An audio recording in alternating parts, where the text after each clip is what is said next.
आदाब, सत श्री अकाल। मैं प्रखर श्रीवास्तव आप सभी लोगों का स्वागत करता हूं आपके अपने चैनल गुरु घंटाल में। और दोस्तों, आज का हमारा टॉपिक है positive pay system of check. निकल पड़ते हैं आज के सफर पर। अगर ये वीडियो पसंद आए तो लाइक शेयर कमेंट करना ना भूलिए। गुरु घंटाल को सब्सक्राइब जरूर कीजिए। दोस्तों, हमारे देश की central bank reserve bank of India ने 1 जनवरी 2021 से चेक से हम जो पेमेंट करते हैं उसका तरीका पूरी तरह बदल दिया है।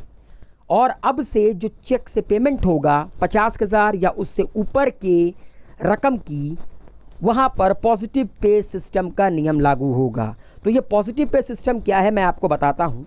अभी तक हम जो चेक से पेमेंट करते थे, मान लीजिए कि मुझे किसी को चेक से पेमेंट करना है, मैंने चेक काटा और उससे कहा कि लो भैया बैंक में ले जाकर लगा देना, मेरे अकाउंट से पैसे कटकर तुम्हारे अकाउंट पे चले आएंगे, बस बात खत्म। लेकिन अब थोड़ी सी जिम्मेदारी हमारी बढ़ेगी। This is a system in which the person issuing the cheque will have to give some information related to the check to the bank through SMS, mobile app, internet banking और ATM। अब जो भी इंसान 50,000 या उससे ऊपर का भुगतान चेक के थ्रू करेगा, उसका चेक क्लियर तभी होगा जब कुछ फॉर्मेलिटीज़ वो इंसान करेगा। जब वो चेक से पेमेंट करेगा, उसे क्या करना होगा? उसको कई सारी इंफॉर्मेशन चेक से रिलेटेड बैंक को देनी होगी। कैसे देगा? इंटरनेट बैंकिंग के थ्रू, बैंक के एप्लीकेशन के थ्रू, SMS के थ्रू या ATM के थ्रू, जो भी उसको सुविधाजनक लगे। This will include the date of the cheque, the beneficiary name, the payee and the payment amount. उसे बताना होगा कि उसने ये जो चेक है कब इशू किया, किसको इशू किया, कितने का इशू किया। ठीक है, चेक के आगे की फ़ोटो, चेक के पीछे की फ़ोटो, सब कुछ उसे बैंक को भेजनी होगी। Under the positive pay system, the detail of such check will be cross-checked so that there is no possibility of disturbances। और याद रखिएगा, बैंक क्या करेगा? पहले इन चेक, ये जो इन्फॉर्मेशन है चेक से रिलेटेड, उसको क्रॉस चेक करेगा। देन बड़ी ही ईजिली वो चेक क्लियर हो जाएगा चेक ट्रंकेशन सिस्टम में। लेकिन अगर एक भी इंफॉर्मेशन इधर उधर होती है तो वो चेक वहीं पर रोक दिया जाएगा। Its information will be given to, याद रखिएगा, दो तरह के बैंक होते हैं। एक होता है ड्राई बैंक, एक होता है आपका प्रेजेंटिंग बैंक। अब आप लोग सोच रहे होंगे ये कौन सा नया बैंक आया भाई? ICICI का नाम सुना है, HDFC का नाम सुना है, ये ड्राई प्रेजेंटिंग क्या है?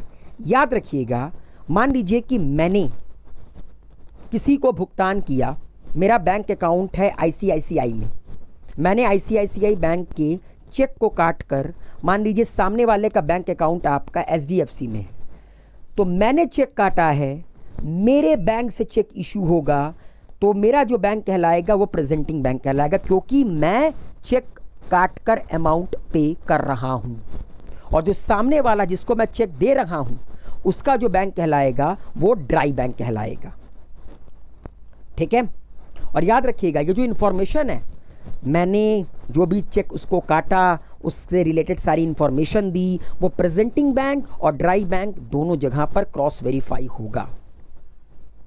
अभी ये प्रावधान याद रखिएगा, 50,000 और उससे ऊपर की रकम अगर आपको भुगतान करनी है तो। और अब ये पूरा का पूरा सिस्टम डेवलप कौन करेगा? जो 1 जनवरी 2021 से ये पूरा का पूरा सिस्टम लागू हो रखा है, वो कौन करेगा? देखिए, 2016 में ICICI बैंक ने ऑलरेडी अपने ग्राहकों को ये सुविधा दे रखी है। कमेंट बॉक्स में लिखकर बताइए कि ICICI का फुल फॉर्म क्या है। तो ICICI को छोड़कर हमारे देश में और कोई बैंक आपको ये सुविधा नहीं देती थी। तो अब national payment corporation of India इस पूरे के पूरे पॉजिटिव पे सिस्टम को डेवलप करेगी। It will incorporate these new facilities in CTS, cheque truncation system में ये फैसिलिटीज़ डेवलप करेगी NPCI, और बाकी सारे बैंकों को इससे कनेक्ट करेगी। ठीक है, और 1 जनवरी 2021 से ये सिस्टम पूरे के पूरे भारत में लागू हो जाएगा, ताकि चेक से रिलेटेड जितनी भी धांधली है, जितनी भी आपकी फ्रॉड है, उन्हें रोका जा सके।